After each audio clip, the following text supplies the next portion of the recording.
You had by this time come across some pretty hardened thugs and horrible people and all that. Really horrible people. So when you talk about Prince Andrew and him being particularly horrific, he must have been pretty bad. Yeah, I mean, look, right, so he had no regard, and people say to me, I should keep my mouth shut about working as a Royal Protection Officer. I shouldn't be saying things about Prince Andrew. Well, like I've said to you, look, if someone treats their staff the way he did, that bad, then he's got to be outed. Or the abuse continues. Yeah, the abuse continues. And so we couldn't do it. I couldn't say it. We made complaints about his behaviour. He used to tell us to f off, call us fucking imbeciles, shout at us, scream at us, make us let women in that we didn't know who they were. Right. And that was a clear security breach.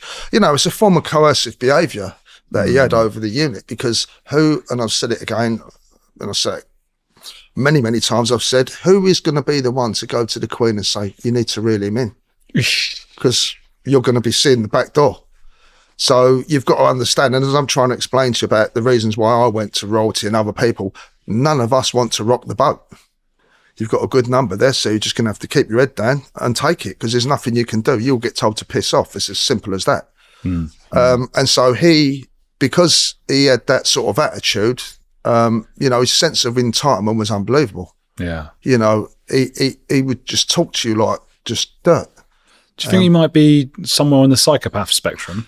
I don't know about psychopath, but he was an angry individual. And I've said it before, he had a lot of anger, and he would fly off the handle. You know, if the barrier wasn't down, if you turn up in the car, because he used to drive his own car, sometimes, very rarely would he wear a seatbelt. You know, and a lot of us was hoping one day someone would put the barrier up by accident and he'd go straight into it and end up on the gravel. Bloody hell. But he would drive fast around the wedding cake into the, catch us unaware before we could know he's there. So we're putting the barrier down. It's the big anti-terrorism barrier that comes down. It takes time. He ran the window down and started shouting and calling us fucking idiots. You know, we're there to protect him. We're there to protect the royal family. That is our main role, to protect the members of the royal family and the integrity of the palace. Yeah, and stop people getting in who shouldn't be getting in. One occasion, the Queen was at, I think it was a weekend. Was it a weekend or anyway? The Queen was at, Prince Philip was at, and one of the camera operators in the police control room saw an individual on the Queen's corridor. Couldn't identify who it was, so called up for officers to go and check out this suspicious person. What's the Queen's corridor? Is that like indoors or? Yeah, so it's her, where her bedroom door is in her apartments. It's called the Queen's corridor. So you've got a nursery floor, which is where the royal children used to have their rooms. Oh. And so the Queen's corridor, this man was walking up and down, bits dressed scruffily. So myself and another PC and a sergeant and a PC went either end of the corridor to meet this individual. And when we got up close, it was Prince Andrew walking up and down. And the sergeant said to him, I'm really sorry, Your Highness. We had an activation on the camera. We couldn't work out who it was. We thought it was a suspect. We've come down to just check it out. And his attitude was, well, listen, this is my house and I'll go where I want now. F off. That's the exact words. I remember them. So we did. Yeah. But, you know. What's he doing? Just pacing up and down outside his mum's room? I don't know what he was doing. He was walking up and down the corridor. I don't know if he was he's going to kill his mum. No, but she wasn't in. But it was weird. I don't know. Yeah. I wouldn't hover outside my mum's room. Yeah. I mean, she hovers outside mine when I was staying there. It used to wind me up as a teenager. Yeah. I mean, I wouldn't even call him a character. I mean, no one liked him. He was, I mean, don't get me wrong. Look, there's standards. You know what I mean? If you're in a privileged position, I mean, he's been taking liberties with a public purse for 40 odd years. Yeah. So it's about time he was called out on his activities. You know, he's led a hedonistic lifestyle.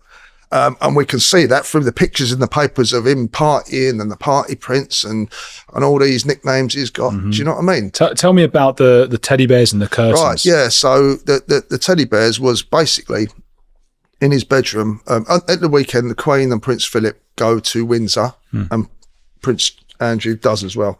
They'll go to their lodges and apartments in Windsor, or they used to, obviously. And so at the weekends, the police do checks on their personal attack alarms in their bedrooms, in their private quarters. So they've got buttons secreted in certain places that obviously if there's an intruder, they can press and police will be there. I mean, she's got an officer who stays outside, or she had an officer who would be outside her door 365 days a year, 24 hours a day, an armed officer outside her bedroom door or apartments. So obviously, if she pressed the buzzer, we'd be there within seconds. Yeah. But obviously, all those buttons had to be checked to make sure they were all effective and they were working. So we did that in Prince Andrew's apartments. And I'd only just gone up there because I'd actually forgotten about this, and then a colleague of mine reminded me about it. And I thought, oh shit, yeah. Because I did think it was a bit weird. Well, a lot weird actually, but and we went into his bedroom, and it was just a mountain of teddy bears, fluffy toys on his bed. And I was trying to work out, what is it his bedroom, or is it one of the kids' bedrooms? You know what I mean? And then the governor he opened the side drawer, and there was a laminated picture of these teddy bears, all in the position they were in. And he said, those bears have to be put back in that position on that card. That's why that's there. Otherwise, he'll shout and scream at the maids. And that's when you start thinking, really? You know, I mean, I thought it was a tool already, the way I used to speak to everyone, to treat us like shit. But to go to that lengths, to stop him from shouting at a maid, that had to be put in a certain way. Again, that's coercive behaviour as far as I'm concerned. Do you know what I mean? Did you ever speak to any of the maids or any of that, or get the impression they weren't happy? I used to speak to Paul, his personal valet, who would have an apartment attached to Prince Andrew. And so Paul was with him 20, 30 years. So he'd pack his clothes and all that sort of stuff. And he absolutely hated him. Did he? I used to speak to him because what happened is Bendix he had like a cross Jack Russell dog, Prince Andrew did. Called Bendix? I think it was Bendix, yeah. I think. What sort of name is that? You tell me. For a dog? Yeah. I don't know. And so he used to, so if the dog would wake up in the early hours, Andrew would press his button for Paul to come in and take the dog for a walk at 2 a.m. Is this a separate button to the security button? Yeah. It's like his bell to him, or he'd pick the phone, whatever it is, he'd have a contact. World they live in. Yeah, I know. A madness, isn't it? Yeah. And so he'd come in at 2 or 3 a.m, have to take the dog out for a walk, but he'd come and have a smoke, and I'd see him if I was out on patrol in the garden, and I'd start chatting to him. And he absolutely hated him. He just said he's such a horrible person. He said, he's going skiing next week. Hopefully he'll ski off a fucking cliff. That's someone who's been with him 20 or 30 years, you know? So this is somebody who, from what you've said about the teddy bears, the way he is, he just didn't grow up. I mean, as a child, I wouldn't have spoken to people like that anyway, but you know. No. And I've said in interviews, and I stand by it, if Prince Philip had stuffed a bar of soap in his mouth the first time he told a servant to fuck off, a lot of this probably wouldn't have happened. Yeah. Because he was allowed to get away with absolute murder. He's the favourite, I heard you say. He was the Queen's favourite, yeah. I've said it before, I'll say it again. He was definitely the Queen's favourite. I mean, he stuck out like a sore thumb. He was the only one that was causing grief.